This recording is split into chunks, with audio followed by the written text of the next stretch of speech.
Attention, vous écoutez un podcast audioactif.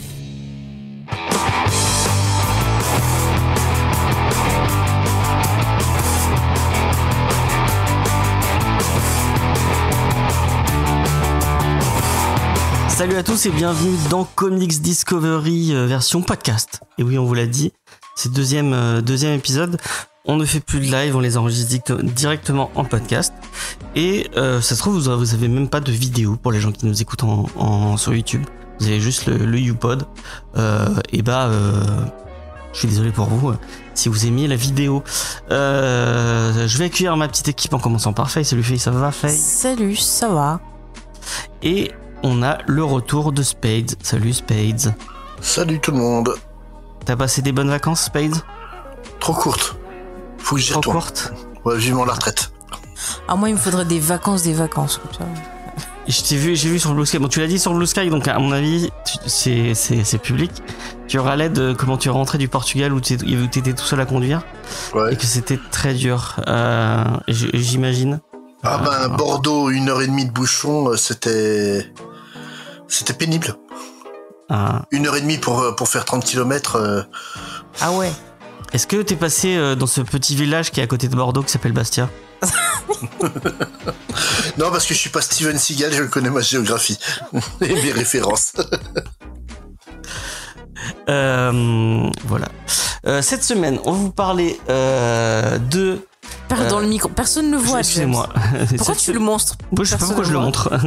Cette semaine, on va parler de Dr. Warzam, la suite un peu spirituelle de l'épisode qu'on avait fait sur Ed Gein. Enfin, parce que c'est les deux mêmes auteurs. Donc, Harold Chester et Eric Powell. Eric Powell, on en parlera après de tout ça. Et donc, c'est la même équipe qui avait fait la bio sur Ed Gein. La bio sur Ed Gein. Et Dr. Warzam, pour les gens qui ne connaîtraient pas, c'est celui qui a écrit Séduction de l'innocence, qui est un peu ce qui a lancé, c'est peut-être un peu le grossir le trait, mais ce qui a lancé le Comic Code Authority et la censure des comics. On en parlera après. On en parlera après.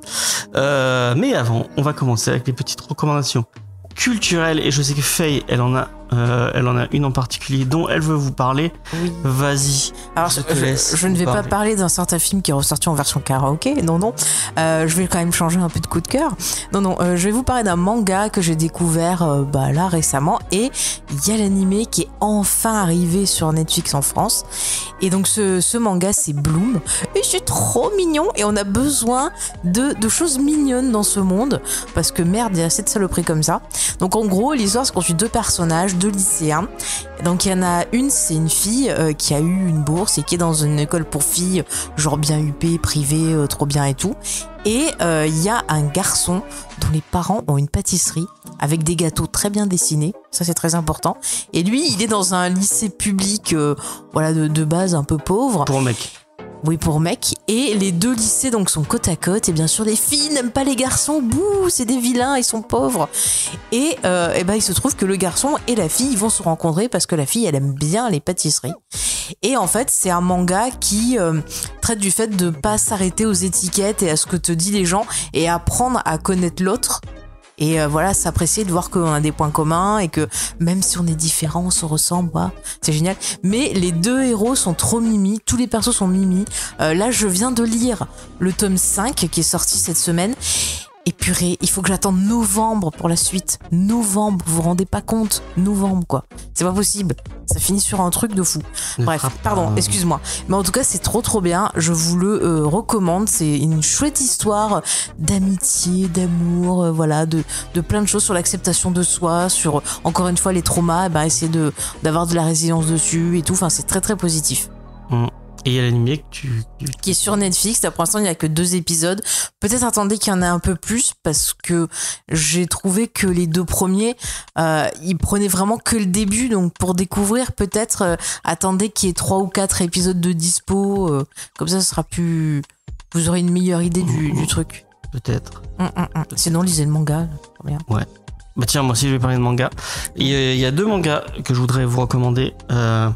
qui a un titre un peu putaclic, peut-être on va dire. Il s'appelle La Belle et la Racaille. C'est un yuri. Pour les gens qui ne savent pas ce que c'est le yuri, c'est une romance entre deux filles. Et donc La Belle et la Racaille, donc ça parle d'une sukeban ou d'une furio au féminin si vous voulez. Donc une espèce de racaille. C'est une rebelle. Une rebelle, ouais. Une meuf qui tabasse tous les mecs de son lycée, qui est très très badass, qui a un style un peu particulier. Et dans sa classe, il y a une fille qui est toute mignonne et qui lui fait des listes de mots mignons à dire parce qu'elle trouve ça vraiment très drôle de voir une meuf ultra badass dire des trucs mignons. Mais en fait, c'est parce qu'elles sont amoureuses. C'est chez Akata. Moi, j'aime beaucoup ce que font Akata. C'est une petite maison d'édition qui font des Sound of Life. Qui font Sound of Life, effectivement. J'adore Sound of Life. Qui font des bons trucs. Pour l'instant, il y a 2 tomes de sortie. J'ai lu que le premier, moi. Mais je vais tellement acheter le 2. J'ai trop ri. C'est trop drôle. C'est trop drôle. En plus, pas trop qu'il y avait un côté old school. Oui, un petit côté old school, effectivement. Moi, j'aime bien les dessins. J'ai bien aimé l'histoire. Les personnages sont bien amenés. Ouais. Et c'est cool. Et puis, ça marche pas trop que ça. C'est dommage. Le Yuri en France.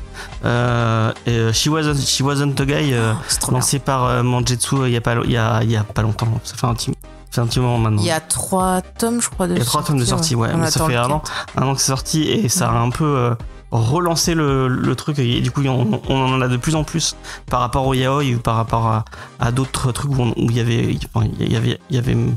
il y a pléthore de mangas qui sortent chaque mois, mais il y avait moins de Yuri et là il y a un peu plus de Yuri et ça fait plaisir. Un autre truc mais complètement à côté, il y a un animé qui est sorti, mais moi je suis assez déçu de l'animé personnellement parce que j'avais adoré le manga parce qu'il a un trait assez spécial. C'est Gachi Akuta. Je sais plus le nom de l'auteur ou l'autrice. J'ai pas lu le manga, mais j'ai regardé avec toi un peu l'animé et j'ai détesté de ouf. Oui, bon, s'il te plaît. Je te le dis. Oui, bah t'as le droit. Mais tout le monde m'a dit que effectivement ils étaient déçus par l'animé et on m'a conseillé de. Ouais, mais en fait le manga a vraiment un style bien particulier, bien à lui, un trait un peu comment dire, un peu, il y a un côté street art qui est assez spécial et donc c'est Kei Urama qui le dessine. Je crois que c'est une personne trans et que c'est une femme si je dis pas de bêtises. C'est l'ancienne assistante du mec qui faisait Soul Eater et après Soul Eater il a fait Fire Force. Ça se voit, le dessin il ressemble à Soul Eater. Apparemment en interview il dit que maintenant c'est l'inverse, que lui lui est devenu assistant. C'est elle. Non, la personne qui a fait Soul Eater. Qui a fait Soul Eater et Fire Force est devenu assistant pour elle parce que il trouve que son style est vraiment très très très très fort. Donc quoi ça parle, ça peut faire penser un peu à Gum. Parce que on arrive dans une ville qui flotte et où il y a une espèce d'élite et il y a un personnage j'ai oublié le nom des personnages. Bon, vous avez un personnage principal qui lui a une passion pour les ordures.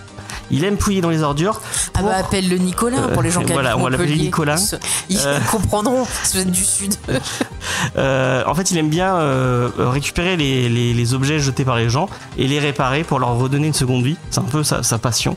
Mais ça ne se fait pas dans ce monde-là. Pardon. Je pensais au gars de vendezvotrevoiture.fr, je sais pas pourquoi. Je le vois aucun lien. Non, mais je le vois arriver dans le manga, dans le côté horrifique. Je vois pas pourquoi Franck Leboeuf arriverait. Je suis traumatisée par cette pub, il arrive partout. Oui, c'est vrai que cette pub, si vous matez YouTube et même sur HBO Max, il est partout. Il est partout. Je sais même pas qui c'est et il m'énerve. C'est Franck Leboeuf, je te l'ai dit 40 000 fois. Oui, c'est un footballeur. Ah bah voilà, c'est pour ça que je être acteur. Je crois qu'il a tourné dans la suite des les garçons. Fini. Donc, cette personne qui adore remettre à neuf les objets porte des gants parce qu'il a des traces noires sur les mains et en fait il a perdu ses parents se sont fait jeter. Vous comprendrez pourquoi après et il a un père adoptif et en fait ce père adoptif va être assassiné et on va croire que c'est lui qui l'est assassiné et il va être jeté et en fait cette ville flottante en fait elle flotte par-dessus une espèce de ville de monde poubelle où tous les qui sont une espèce d'élite balancent leurs ordures et il y a un monde qui vit un peu à la Mad Max en dessous et qui vit dans ces ordures et en fait dans ce monde où il y a plein d'ordures les ordures prennent vie pour se transformer en monstres et les gens qui prennent très très soin d'un objet en particulier ont un pouvoir.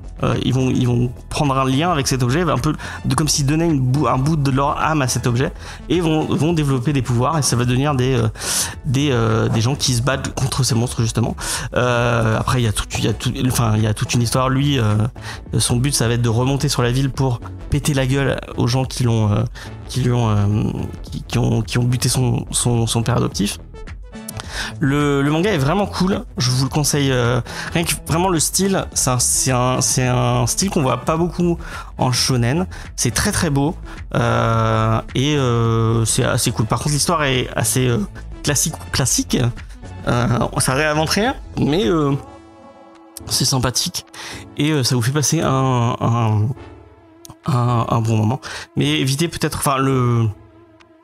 en vrai, l'anime il est pas moche, mais le style graphique est tellement cool que moi j'ai un peu de mal avec cet animé. Je conseillerais plutôt le manga. Voilà. C'était mes deux recos. Space, est-ce que tu as une recommandation à nous faire? J'ai rien compris à ton synopsis de la deuxième reco. Attends, oui. Moi je simplifie si tu veux. Il y a un trou et il y a des riches qui jettent tout ce qu'ils aiment pas dedans. C'est Gum mais avec des ordures. Voilà. Comme Gum là. Ouais, voilà. Ou Astro, le film qui était sorti au début des années 2010. Ah oui. Ouais. Voilà.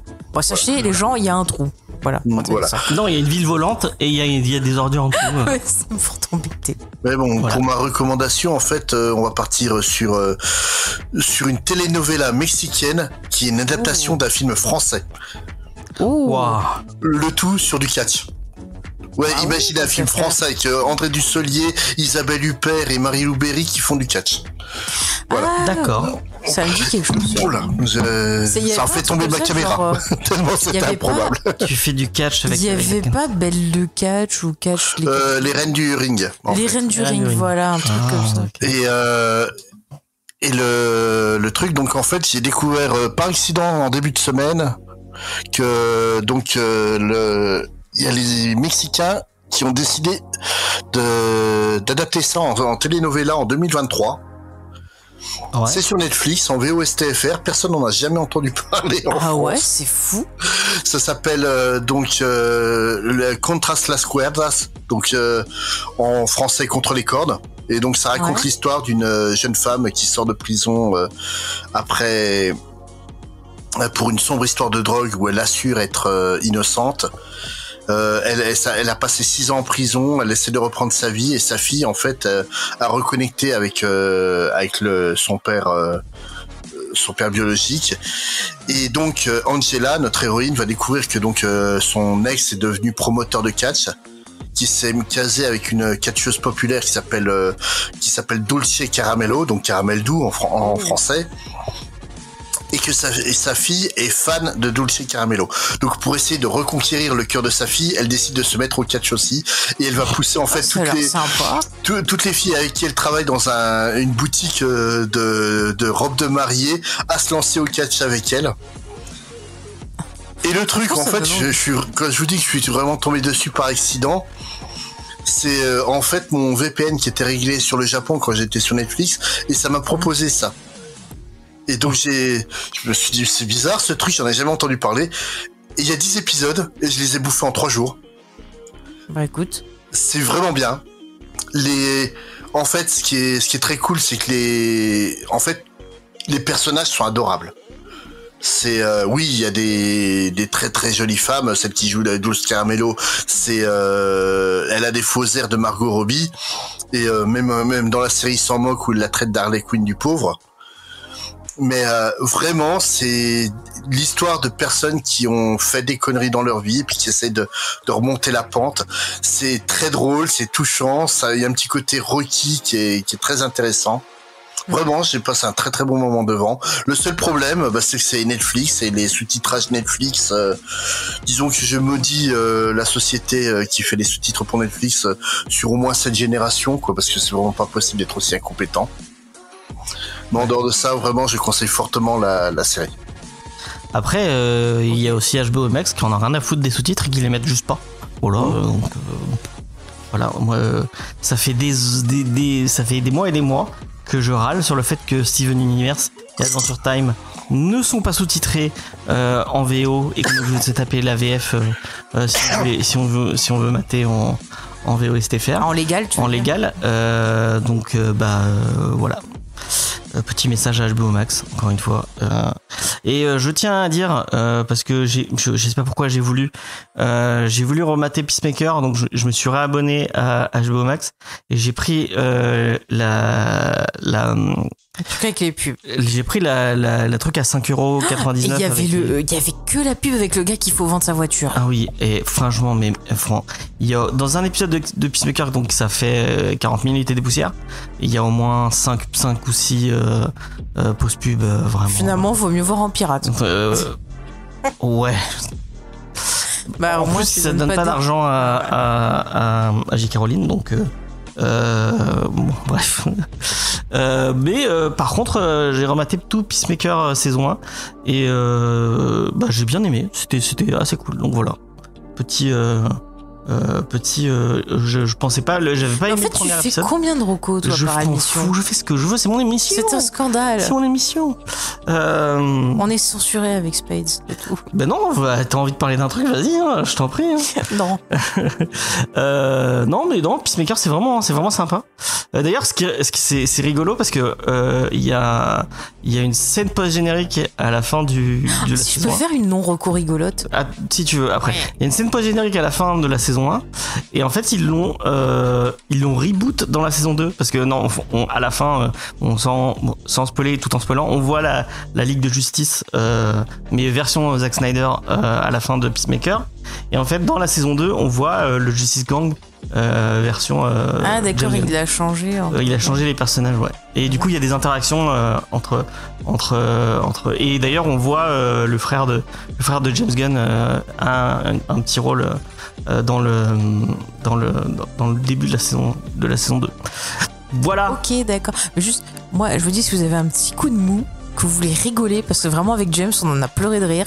On a regardé le dernier Souviens-toi été dernier. Oh mon dieu. Mais ils ont réussi à être encore plus drôles que le premier, quoi. Vraiment des personnages. J'ai cru en fait que j'étais dans le sketch, enfin dans le truc des nuls là, au début de la Cité de la Peur avec le film d'horreur Red is Dead. C'est exactement ça. Vraiment, les persos sont débiles, mais débiles. Les meurtres sont nuls. Et puis vraiment, tout est à chier. Au bout de 10 minutes de film, ils font l'erreur de tuer un personnage qui n'a rencontré que 3 personnages du film. Donc forcément, ça limite pour savoir qui a tué. Mais en même temps, tu avais deviné qui était le tueur à l'annonce du casting. Je t'ai dit, ça va être tellement con que ça peut être que ça. Bon bah voilà, j'ai eu la confirmation au bout de 10 minutes de film. Ouais. Mais on a trop rigolé avec James parce qu'on a passé le film à dire des conneries. Et c'est con jusqu'à la scène post-générique. Vraiment. Ouais. Ah, j'ai pas vu la scène post-générique finalement. Je te raconterai. Il faut que je la mate. Mais voilà, si vous avez envie de rigoler, que vous êtes avec des potes ou quoi, mais regardez. Par contre, il y a un caméo. Il faut rien que pour le caméo, faut le voir. Mais c'est le seul bon moment du film. C'est le seul bon moment du film. Mais il est complètement con. Il est très con. Il est très con comme il est très con, mais il est génial. Voilà. Mais vraiment, en tant que slasher, vraiment, Ah non, mais c'est nul. Ah non, vraiment, mais nul. C'est une parodie, c'est pas Mais même possible, les Scream, les ceux d'avant, ils sont mieux que... Les Scream ouais. Tu parles les 2 derniers. Oh non, c'est quand Ah non, j'ai préféré ceux-là à Souviens-toi les derniers. Puis ils auraient pu faire revenir. Sinon, faut regarder le Bring It On spécial slasher qui était particulier aussi. Bringington. American Girl avec Kirsten Dunst. Ils ont fait le 7e opus où c'est un slasher avec donc l'équipe de cheerleaders qui est enfermée dans le bahut et un tueur qui les décime par. Faut qu'on fasse. C'était un épisode de Scooby-Doo, c'était beaucoup trop drôle. Quoi. Non mais il faut absolument qu'on oblige Sophie et XP à faire un épisode spécial dont on a supprimé les rushs sur cette saga, parce que les gens ils sont à fond sur Fast and Furious, mais il y a une saga que tout le monde oublie qui est extraordinaire, c'est celle-là. Ouais. Ah bah ouais, mais tu vois, en fait, il a fait mentir mon théorème. Pour moi, en fait, Bring It On, c'était tous les numéros impairs qui étaient des bons films. Ouais. Mais alors là, le 7, non, je suis sûr que non. Mais d'un côté, ça rend génial, donc. Mais il y a des fois, on rigole trop, quoi, tellement. Ouais. Enfin, je sais pas, il y a des fois, c'est tellement nul que c'est drôle. Enfin, je l'aurais vu en salle. Vraiment. Ah, moi, j'aurais rigolé comme une. Les gens, ils m'auraient mis dehors. Hein. Ah, mais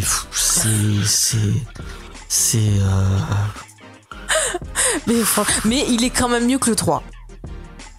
Pour les avoir. Je sais même pas qu'il y avait un 3. On en a combien dans cette série? Il me semble qu'il y en a un 3. Attends, je vais pas dire de c'est conneries. lequel avec Jack Black ou alors le 2 est tellement à fond de conneries que en fait je l'ai fusionné. Enfin, je l'ai divisé en 2 films. C'est possible aussi. Hein. Le 2, moi, je l'avais bien aimé. Mais juste parce qu'il y a Jack Black. L'autre qui va bronzer, quoi, alors qu'elle est poursuivie par un tueur. Mais j'ai jamais autant ri de ma vie, quoi. Mais je comprends. Pourquoi le tueur. Enfin, j'ai plus le lien du fait comment le tueur vient les retrouver. Enfin bon, bref. Ah oui, non, mais c'est un truc à la con. C'est juste il vient se venger, genre, ouais, non. À l'époque des slashers, vraiment. C'est l'Urban Legend et le Urban Legend avec Jared Leto en reporter, là. Qu'est-ce qu'il est nul, Urban Legend. Ah oui, tu vois, j'ai bien raison. Il y a un 3 qui est sorti en 2006. Et donc là, celui-là, c'est le 4.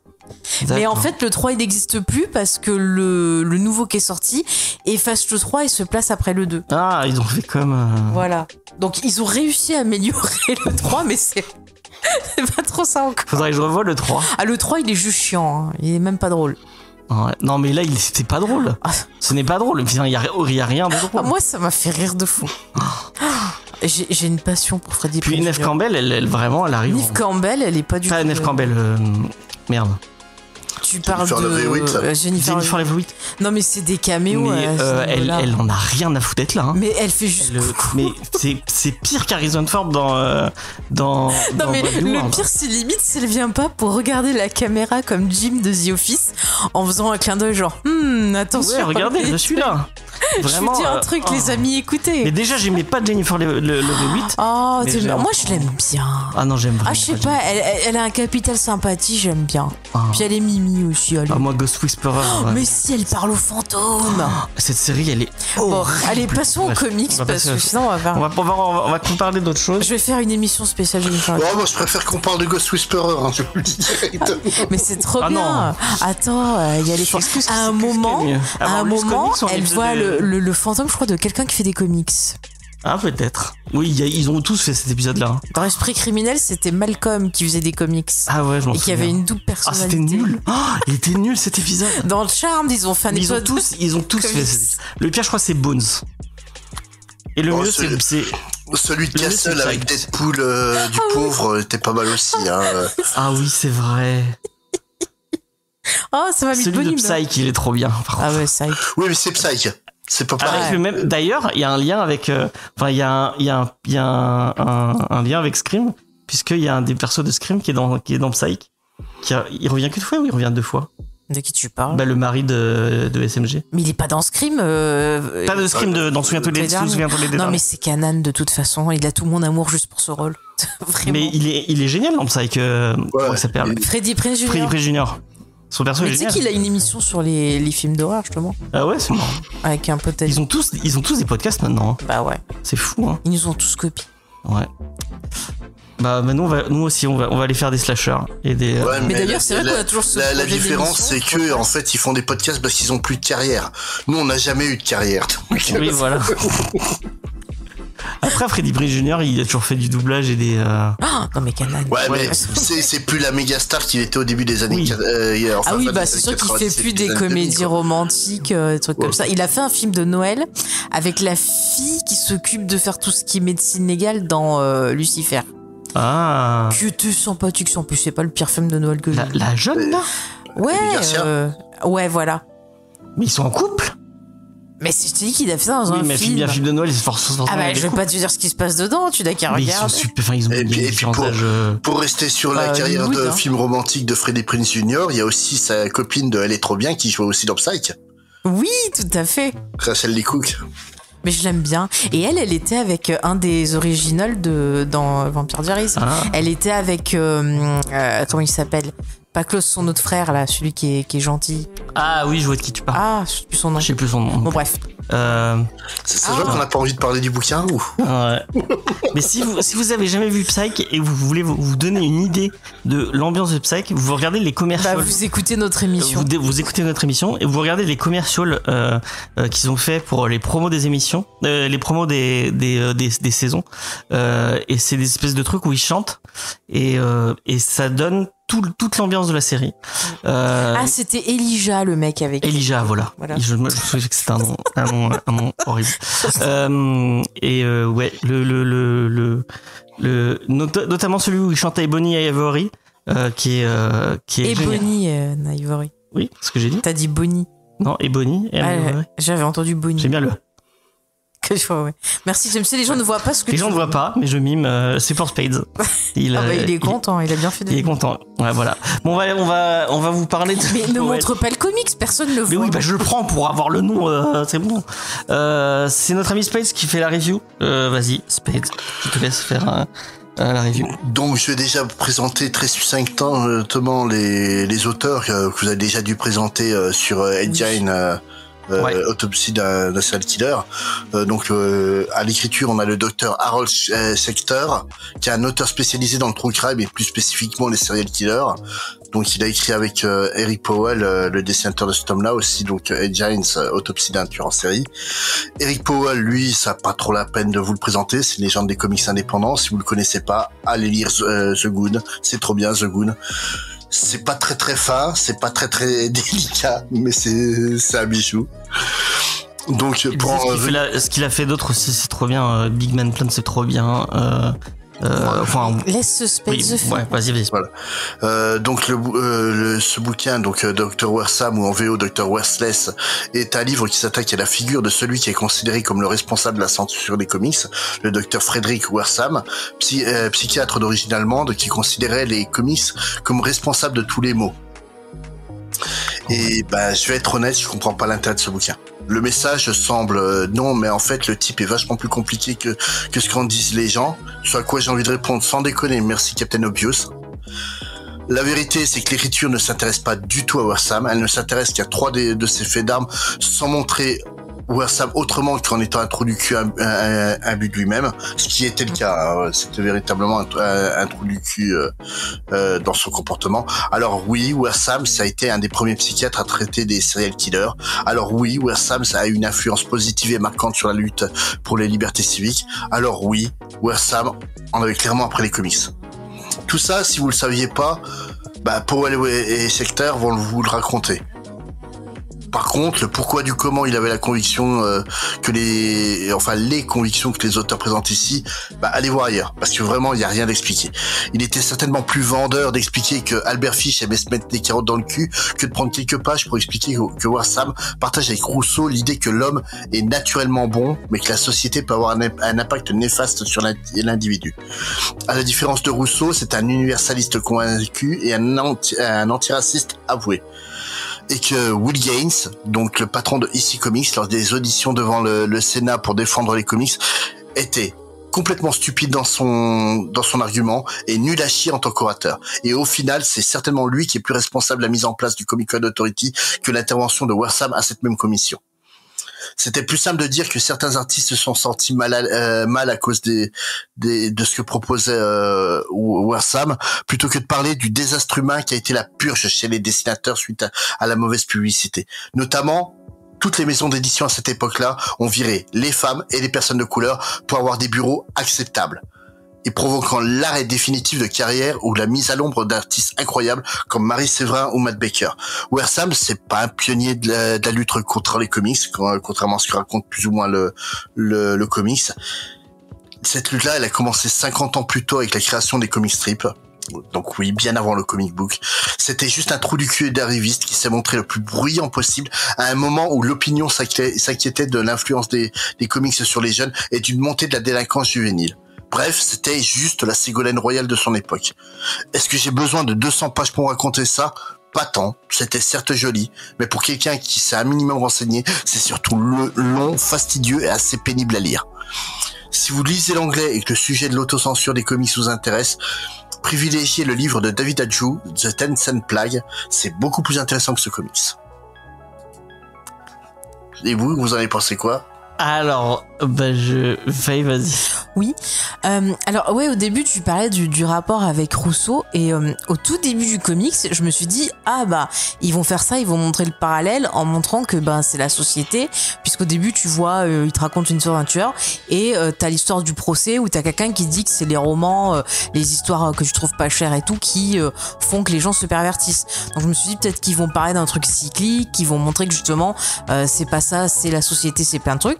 Mais en fait non, plus on avance, effectivement pour moi ce que j'ai vu c'est un bouquin à charge. C'était écrit dans le fait de dire voilà, on va faire un bouquin contre ce mec là et oui bon, on va montrer quand même qu'il a des bons côtés pour pas que on nous dise quand même vous êtes vachement à charge contre lui, tu vois. Mais au final effectivement tu ressens qu'il déteste le gars, tu ressens que de la haine pour le gars. Et tu t'apprends rien, tu comprends rien, à part que le gars il est tout le temps en train de péter plus haut que son cul. Je suis désolée de le dire mais c'est vrai. Que tout le monde le déteste parce que le mec se la pète. En fait on dirait genre un mauvais épisode de Dr House. Au niveau écriture. Donc, du coup, j'ai eu du mal parce qu'au final, je me suis dit, mais qu'est-ce que j'en retiens ? Qu'est-ce qu'ils ont voulu me dire ? Et au final, quand on arrive sur la partie qui va traiter justement un peu plus des histoires sur le comics, de censure et tout, au final, je me dis, ouais, on revient donc à ce qu'il y avait au début. Et en fait, le mec, tout ce que j'ai retenu, c'est que c'est un con qui critiquait d'autres cons. Et au final, il est tout aussi con qu'eux. Parce que j'ai l'impression que c'est ça qu'on me disait dans le comics. Et c'est dommage parce que cette question-là de la violence, justement, de qu'est-ce qui fait qu'une personne va arriver à faire des actes aussi horribles que ce qu'on voit dans ce comics. D'ailleurs, je trouve que c'est super racoleur parce que on joue avec la passion du public pour les histoires un peu comme ça. Il y a du gore pour le true crime, pour le gore et tout. Et en fait, c'est vraiment, t'as l'impression que c'est pour appeler les gens.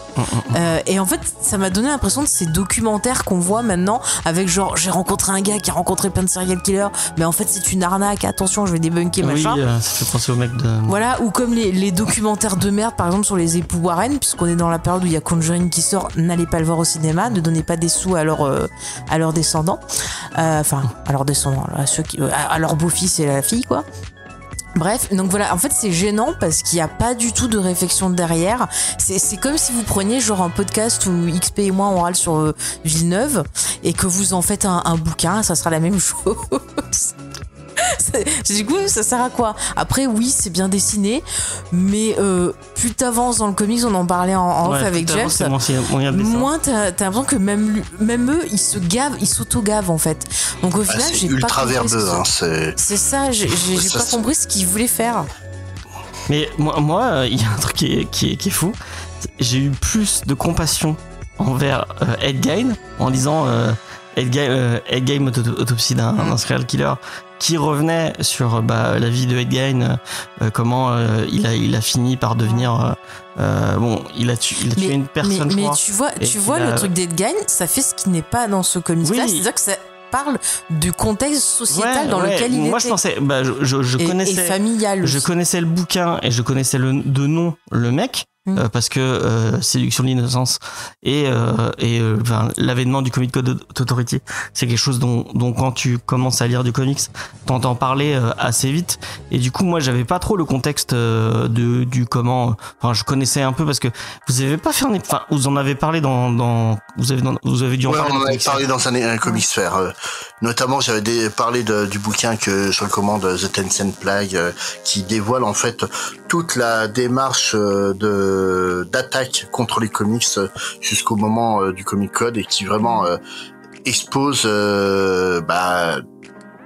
tout vraiment de A à Z, en commençant par les groupes catholiques au tout début du XXe siècle qui ont commencé à s'attaquer au comic strip parce que ça pourrissait la tête des gens. En fait, comme fait le comics ici avec l'histoire des pulps, des romans Katsu, là, comme ils ont traduit. C'était les pulps où je sais même pas si c'était pas en Angleterre que ça se passait l'histoire. Donc c'était à Penny Dreadful. Ouais.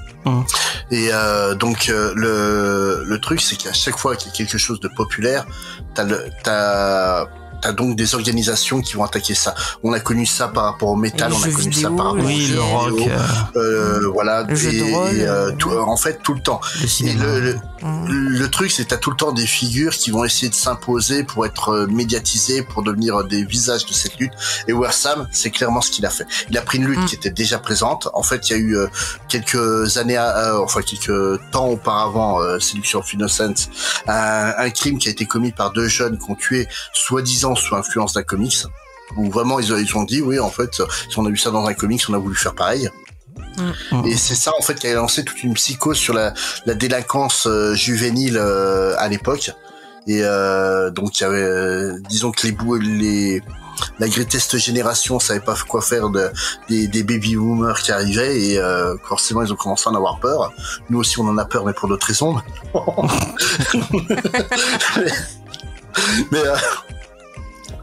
mais voilà, le truc, c'est que c'est juste un truc cyclique. Et Wersam, c'est juste un arriviste de merde qui s'est dit, il y a moyen que j'en fasse mon peur. Et donc, il a pris... Mais le lien avec Ségolène Royal, il est totalement... oui, les mangas, oui, la lutte avec les mangas... c'est ça, hein. Ouais. Et le truc, en fait, on va te dire que c'est lui qui a arrêté les comics. C'est vraiment que si tu regardes les enregistrements des auditions au Sénat, parce que ça a été filmé à l'époque, les bandes étaient sur YouTube fut un temps. Tu vois à quel point Bill Gaines, donc le fils de Max Gaines, qui est donc le créateur des comics, ouais. Non, des comics. La forme comic book en fascicule, c'est Max Gaines. Sans lui, il n'y a pas de comic book. Vraiment, il a créé le comic book. C'est quelqu'un d'extrêmement important pour le milieu, Max Gaines. Son fils, qui était un bon à rien, a récupéré le truc à la mort de son père, qui est mort en héros en sauvant la vie de gamins qui allaient se noyer. Et il nous en parle vite fait dans le... Et oui, mais justement, en fait, le problème de ce comics, c'est qu'il te parle de plein de trucs vite fait, mais il te dit pas à quoi ça mène. En plus, il tourne le truc. Moi, quand tu lis leur version du truc, le père a l'air de prendre les choses un peu en mode ok, je fais des petits Mickey et random, et Bill est arrivé et lui il s'est intéressé aux comics de façon plus narrative. Sans Max, il y aurait pas Wonder Woman. En fait, Max Gaines, c'était donc EC Comics, National Light Publication, sa précédente maison d'édition, c'est la moitié de DC Comics. Ok.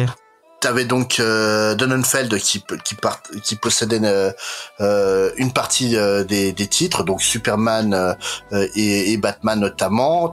Et en fait, Max Gaines a créé d'autres personnages qui étaient donc Green Lantern, qui ont été Wonder Woman et compagnie.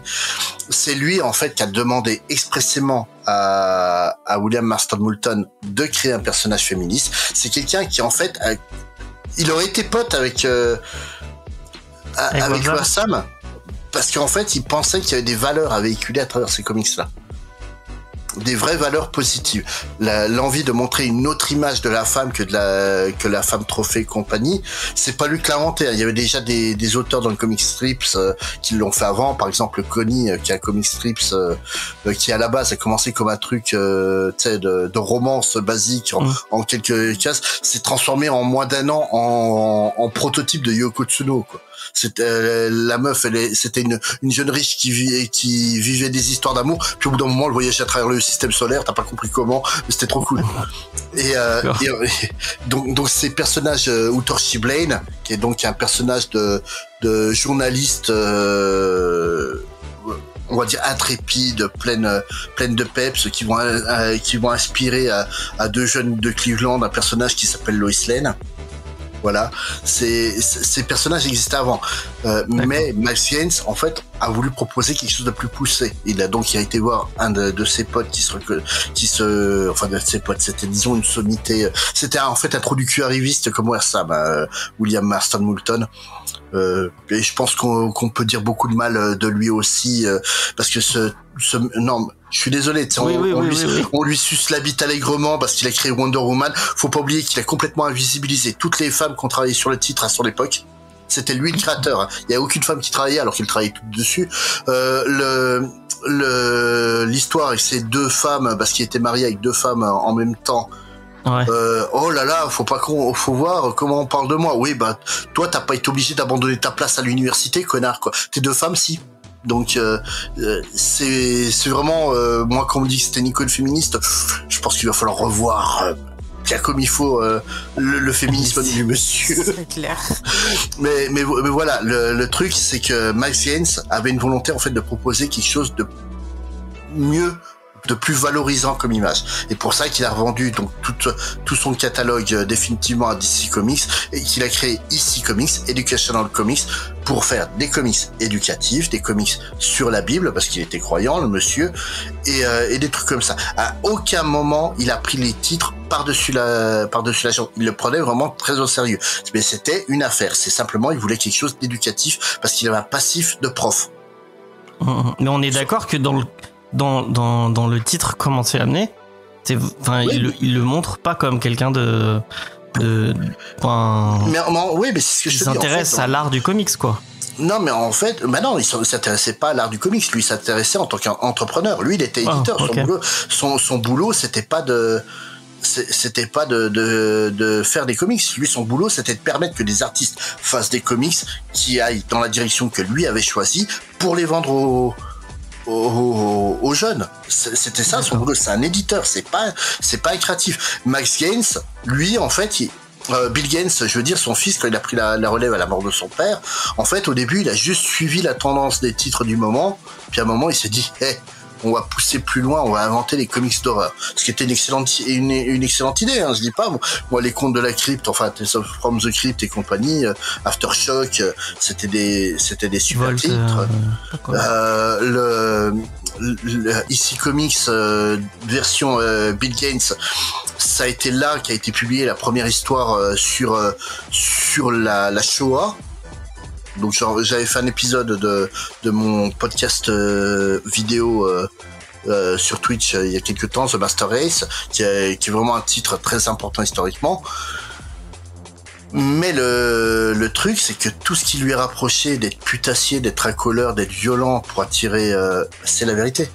Oui, c'est des comics d'horreur qui essayaient de... Et le mec, tu vois, on le prend au Sénat, vous trouvez pas ça, que là une femme décapitée, vous trouvez pas ça de mauvais goût? Non, je vois pas de problème. Mais ferme ta gueule. Tu vois qu'il y a un problème, ferme ta gueule, enfonce pas le clou. Et vraiment, il était nul à chier durant les auditions au Sénat, quoi. Après, tout le monde n'est pas orateur. Oui, mais justement, il aurait tu viens un minimum préparé. Ouais. Tu viens minimum préparé. Il devait bien avoir une équipe d'avocats. Surtout qu'ils disent que c'est lui qui a demandé à venir témoigner. Viens préparer, gars, quoi. C'est vrai que c'était lui qui était le plus attaqué, quoi. Mais il a vraiment foutu la merde plus que nécessaire. Et suite à ça, donc tout le milieu a décidé de créer le Comic Code Authority. C'est absolument pas Warsam. C'est une décision d'autocensure qui a été faite. C'était pas la première fois. T'étais obligé de suivre. Il y avait pas des. En fait, tu pouvais refuser de suivre le Comic Code Authority, mais ton titre n'était pas diffusé dans les newsstands. Ah ok, oui. Donc si tu sors un bouquin qui avait pas le sceau du Comic Code Authority, tu pouvais pas les distributeurs voilà. Oui et non. Il faudra un petit moment pour que des titres rejette le sceau du Comic Code Authority. De mémoire, c'est Spider-Man qui a commencé avec un titre sur la drogue et le suicide d'un ancien du Vietnam, si je me souviens bien. C'est vague, hein, là, les souvenirs, je travaille vraiment de mémoire. Et ça a été juste avant que Green Arrow, Green Lantern fassent leur fameux épisode sur Speedy. Ok, oui. Et vraiment, en fait, ça a mis très très en colère Dennis O'Neil et Neil Adams, parce que ça faisait des mois qu'ils étaient en train de tanner les éditeurs de DC pour dire on emmerde le Comic Code Authority, on fait ce titre-là comme ça, et que ouais, mais on sait pas, puis en fait Marvel leur a grillé la priorité. Et ils ont fait mais bande de cons, ça fait des mois qu'on vous dit qu'il faut le faire, quoi. Et après, en fait, t'as eu différentes techniques pour proposer des titres plus matures, notamment les magazines. Oui, ce qu'ils ont fait en créant Mad, et qui existe encore maintenant. Mad est une chose, mais en fait, dans les années 70, Marvel va sortir beaucoup de magazines, en fait, pour permettre de sortir des titres adultes qui n'étaient pas régis par la réglementation des comics. Notamment Epic, la ligne Epic, c'est des magazines sur le modèle de Métal Hurlant, en fait. Ok. Mais pour revenir sur le titre, moi je pensais vraiment tomber sur... Enfin, moi quand j'ai vu le titre, je me suis dit, oh trop bien, on va revenir sur la figure du mec. En plus, le fait qu'il ait étudié des tueurs en série, c'est intéressant. Je me dis, ouais, bah tiens, j'étais pas au courant, je savais pas qu'il avait en plus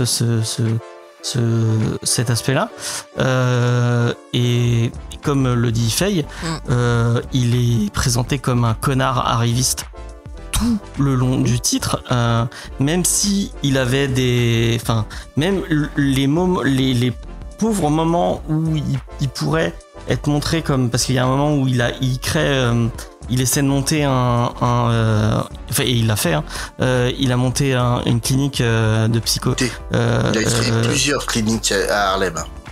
Des cliniques de psy à Harlem, où il faisait pas payer, enfin il proposait de se faire payer mais pas payer du tout, et bah ça, enfin c'est cool, mais même là il le montre comme un connard, parce que il y a un moment où il y a deux autres personnes qui font la même chose, mais eux qui sont noirs, lui arrive en disant ok, je veux bien qu'on s'associe, mais ce sera moi le président. Donc mais ça c'est factuel, toujours en fait. être en avant. Oui, ça doit être factuel.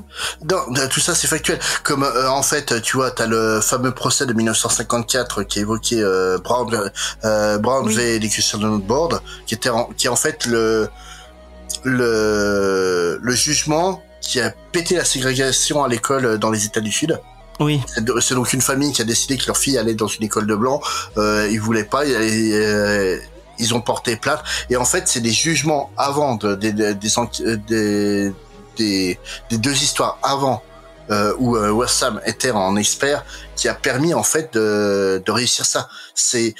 Il a vraiment réussi des choses extrêmement importantes, mais le truc, c'est que c'était un trou du cul. C'est factuel. Il avait vraiment un comportement complètement débile. Quand en fait plus personne en avait rien à foutre des comics, il a commencé à s'en prendre au cinéma, notamment à Hitchcock. Ils en parlent vaguement. Mais en fait, le problème de ce titre-là, c'est qu'il te saute du coq à l'âne tout le temps. Des sautes plus, et rien n'est traité correctement.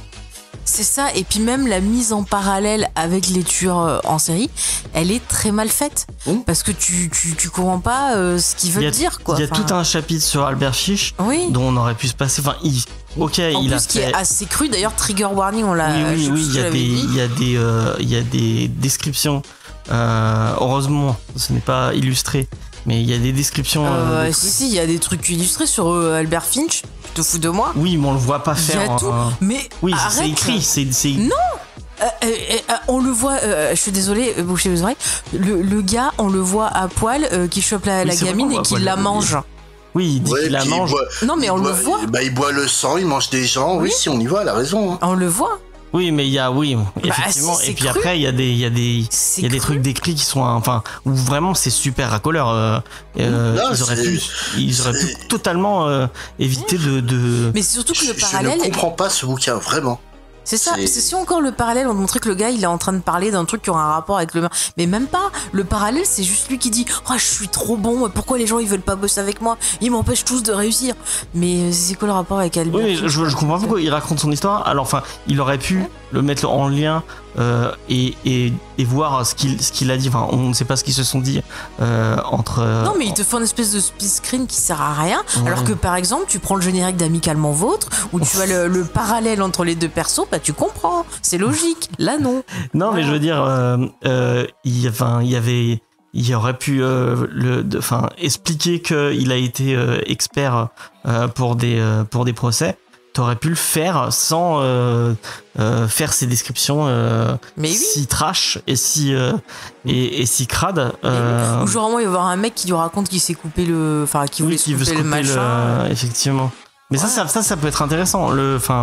Effectivement, je sais plus qui c'est le mec. Il y a un moment, il y a quelqu'un qui le contacte, qui veut. Qui donne un avis pour faire un second procès ou je sais plus trop quoi. Non, c'est avant. Il veut se couper le pénis parce qu'il veut devenir un sculpteur. Oui, et du oui, coup, c'est ça, ouais. il demande une évaluation psychologique par rapport à ça. Oui, c'est Parce ça. qu'il demande à un chirurgien Oui, je me de le rappelle. faire. Parce que lui pense que s'il a plus de pénis, il pourra avoir une visualisation plus poussée. Et donc lui, il l'a suivi comme patient pendant un moment. Ouais, Et il a bien après- fait son boulot. Hein. Enfin, il a pas vraiment suivi comme patient, il lui a parlé à plusieurs reprises. Et après, malheureusement, il a tué plusieurs personnes. Mais parce ça, que, tu vois, le mec était dément. Attends, mais ça, tu vois, c'est complètement con parce qu'ils te mettent cette scène-là, on parlait avec un truc qui a rien à voir, mais à un moment donné, plutôt dans l'histoire, il y a le truc où lui-même, il va critiquer un de ses confrères qui a pas su déceler qu'une personne était potentiellement dangereuse et pouvait tuer des gens et il l'avait remis en liberté.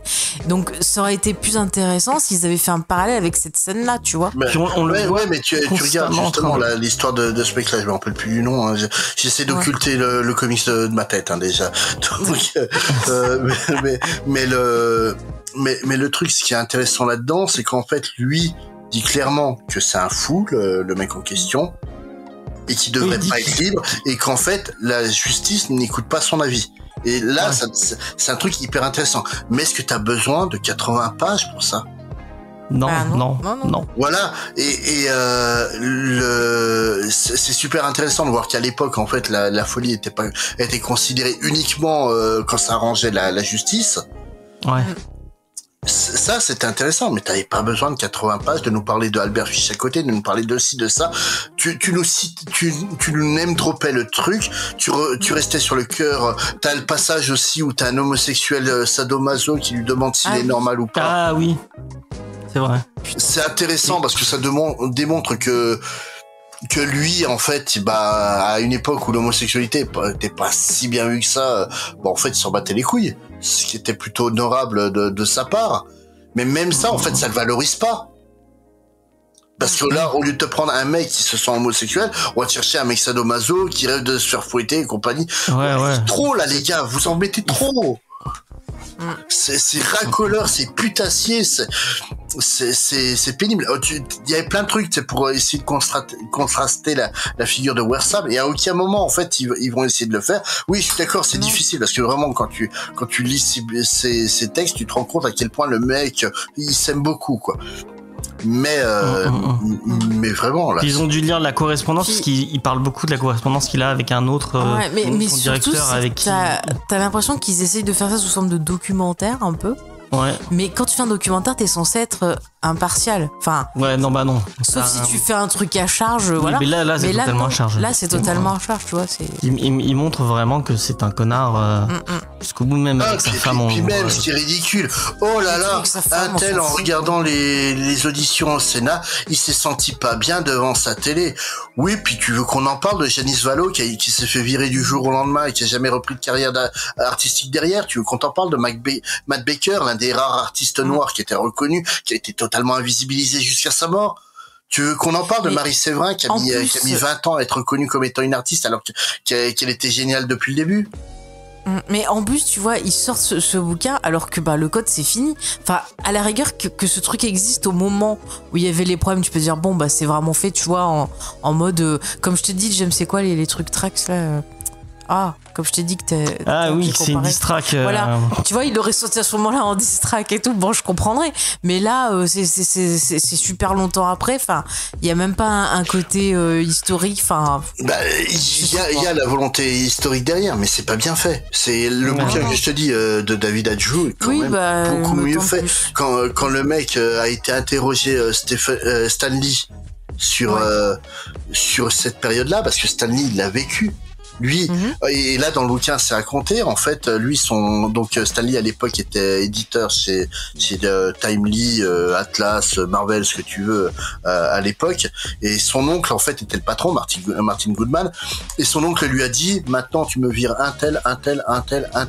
Le mec, c'était encore un jeune homme, il a dû convoquer ses potes dans le bureau, leur annoncer un par un, bah on ne garde pas. Je suis désolé, on ne te garde pas. Et Stanley l'explique dans le bouquin. En fait, entre chaque entretien, il était obligé de s'enfermer dans la salle de bain pour pleurer tellement c'était dur. Il a perdu des potes. En fait, l'un des débuts des problèmes entre Stanley et Jack Kirby, ça vient de ce moment-là. D'ailleurs, on voit Jack Kirby, il est pas cité mais bon. Oui, mais et là, on voit un mec avec un mec avec un cigare avec sa gueule. Mais là encore, c'est complètement con. Jack Kirby, c'est un des rares en fait qui s'en est sorti avec les honneurs de cette période-là. Oui. Oui, mais bon, c'était plus facile. Tu mettais un connard avec un cigare, tu savais que c'était Jack Kirby, quoi. Mais oui, c'est vrai, il s'inquiétait de perdre son boulot, mais ça a été un de ceux qui les a gardés. T'avais tellement de monde qui en ont perdu du boulot à l'époque. Oui. Il fallait pas prendre les figures de Will Eisner et de Jack Kirby, quoi. C'est vraiment un exercice d'incompétence, quoi. Vraiment, tu voudrais mal faire un documentaire, c'est exactement comme ça qu'il faut le faire, quoi. Et moi, il y a un truc qui m'a vraiment, cette mise en page, qui au fur et à mesure, t'as beaucoup moins de. Enfin, moi, j'ai lu le truc pour les dessins de Rick Powell, et plus t'avances dans le comics. Mais c'est ça. Pourquoi avoir fait un je vais pas vous montrer, ça sert à rien, mais plus la mise en page s'efface pour avoir des textes, quoi. Et ils en ont rien à foutre. Mais c'est pour ça, comme tu disais, Space, pourquoi avoir fait autant de pages pour faire un truc comme ça. Le bouquin fait je sais pas, c'est pas marqué. Parce que 200 pages. 200 pages, ouais. Donc, et puis, il y a un truc qui, moi, les photos du mec, donc du scénariste, avec les radios d'Albert Fish qui montraient qu'il avait des aiguilles dans le. Enfin, ouais, quel intérêt je ne sais pas. Après, pour du positif quand même, le travail sur l'édition, parce qu'on a eu la chance de recevoir la BD jolie. Voilà, qui est édité par Delcourt. Voilà, par Delcourt. Très beau travail d'édition, très bel objet. Les images sont très bien mises en valeur. Voilà, rien à dire. Je pense que c'est le côté positif, c'est quoi une. Puis les dessins sont jolis. C'est du Eric Powell. Si vous aimez Eric Powell, vous allez kiffer, mais ils ont pas fait ça au crayon en plus. Non, c'est de l'aquarelle et du. Je sais pas. Enfin, je sais pas exactement. J'en ai parlé avec parce que je l'ai montré en cours de dessin. Et bon, effectivement. Et en plus, ce qui est cool, c'est qu'il y a des moments où il parle des comics ici comics, et il reprend un peu le style ici comics à des moments. Et c'est intéressant de voir ce côté-là. Mais bon, lisez The Goon, quoi. Enfin, vous voulez lire du Powell, ou même lisez le truc d'Ed Gein, ou lisez le truc de Ed Gein qui pour le coup est vraiment mieux que celui-là, qui est vraiment bah voilà, ça apporte mais je trouve que même en tant que moi, j'aurais pu être passionné par l'histoire, parce que je suis passionné de comics. Je connaissais pas l'histoire en profondeur, et en discutant avec Spades, je comprends qu'il y a des trucs qui sont dits dans le bouquin, qui sont faux, et qui montrent les choses qui montrent les choses d'une façon avec biaisé, un angle biaisé, quoi. Notamment, on en parlait en off. On parle de Max et de Bill Gaines, et on montre Max Gaines comme juste un mec random, enfin pas du tout quelqu'un qui est important pour le comics, et il montre Bill Gaines comme quelqu'un qui mettait en avant les trucs anti-raciaux, enfin il le montre un peu comme un espèce de héros Ça l'est pour une partie du lectorat.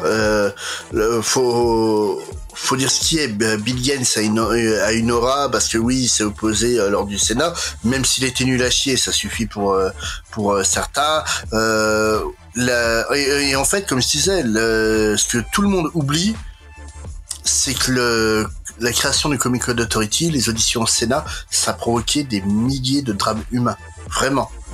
Et tout le monde s'inquiète de « Oh là là, ça a juste censuré mes épisodes de Superman. » Oui. Ouais, franchement, quoi, remets-toi. Oui, il y a des gens qui ont perdu leur travail derrière et qui ont et puis ils ont été des milliers et des milliers. Et puis quand je te dis qu'il y a eu des personnes incroyables, moi, je peux remercier que des gens comme David Adjou ou comme Ken Quattro, qui sont des mecs, des fans de comics qui vont fouiller l'histoire du comics, qui essaient de sauver le médium et qui essayent en plus d'être impartial. Vraiment, ces mecs-là font un super boulot. C'est ces gens-là qu'il faut vraiment honorer actuellement. Et juste parce que t'as le nom Eric Powell, on te sort ça, là, c'est juste pas tolérable. Vraiment, au lieu de nous sortir ce truc-là, éditez-nous les bouquins de David Adjou ou de Ken Quattro. Tu prends par exemple, tu connais mon amour pour Superman, tu sais à quel point le personnage compte pour moi, tu sais en fait le regard que j'ai social sur la création, et sans Ken Quattro, je saurais pas en fait que en fait Siegel et Shuster, c'était des jeunes de leur époque et ils étaient complètement cons sur certains sujets. Genre quand il y a eu l'internement des personnes d'origine japonaise, donc à Manzana et compagnie, tous les camps. Ces deux débiles ont rien trouvé de plus intelligent qu'à faire un comic strip de Superman où Superman allait s'en prendre aux Japonais parce que c'était tous des saboteurs dans les camps, quoi. Alors que le gouvernement était là, putain, mais les cons. Et vraiment, c'est tout un pan t'as toute une communauté, toute une partie de la communauté japonaise qui aimait Superman, ils l'ont vachement moins aimé après ça. Et c'est grâce à des gens comme Ken Quattro, qui travaille beaucoup sur ce comic journal, qui est pour moi l'une des deux meilleures publications qui traite du comics en tant que médium, qui compte. L'autre, c'est Alter Ego, qui est aussi un titre américain. Publiez-nous ça, arrêtez de nous publier des merdes parce qu'il y a un grand nom attaché dessus, quoi. On avait déjà parlé de Comic Journal parce que c'est dans l'épisode, il y avait toute une interview qui était publiée. C'était toujours Delcourt d'ailleurs. Oui, c'est Delcourt qui a sorti le truc de putain merde, le truc qui est le mec qui a fait de Barry Windsor Smith avec Ad Astra. Ouais, voilà. Ouais, Ad Astra. C'est ça, hein? Oui. Il y avait effectivement. Non, mais The Comic Journal, pour expliquer, c'était juste un fanzine qui a été créé dans les années 70. Et qui est devenu. En fait, c'est un fanzine qui était publié par un mec tout seul dans sa piole, qui habite à New York, qui pourrait rencontrer quasiment toutes les personnalités du comics, qui s'est pas privé pour le faire, qui a fait des super interviews et compagnie. Nous, on parle beaucoup de Comic Box en France. Comic Journal, c'est Comic Box x 1000. Tellement c'est incroyable le contenu qu'ils ont eu en 50 ans, quoi. Et il y a tellement de trucs passionnants à éditer, même sur Wersam. Il y a eu des trucs. Ouais, je suis d'accord. Powell il fait vendre, mais quand même, il y a un moment, faut arrêter, quoi. Le titre est racoleur et putassier. Et en fait, t'as l'impression de voir deux trous du cul qui traitent un trou du cul, quoi. C'est dommage parce que moi j'aime beaucoup Harry Potter. C'est une mise en abîme avec un trou du cul qui traite lui-même les autres de trous du cul. Ouais. C'est de l'inception. Moi c'est plus le scénariste pour lequel à qui j'en voudrais. Parce que après j'ai peut-être un peu. Non, c'est les deux, hein, franchement. Les dessins. Non, mais même les dessins, voilà. Ça va. Ils pouvaient dessiner certaines choses autrement ou pas montrer certaines choses. Effectivement. Je pense qu'ils ont travaillé ensemble, James. Les deux personnes sont et je pense qu'il faut plus mettre en avant que c'est pour un public averti et pour un public qui sait sur quoi il va mettre les mains, parce que pour être sincère avec vous, on l'a fait lire, on va pas dire, il y a quelqu'un qui devait venir avec nous en plus pour l'émission, qui n'a pas pu lire le truc en entier, parce que effectivement la description et les illustrations des méfaits et des crimes d'Albert Fish et de ce qui se faisait à lui-même, c'est cru, c'est hardcore, hein, et c'est pas, si t'es pas prévenu, tu peux le prendre de pleine face et ça peut être assez violent, quoi. Donc effectivement, c'est vraiment un livre pas à mettre entre toutes les mains.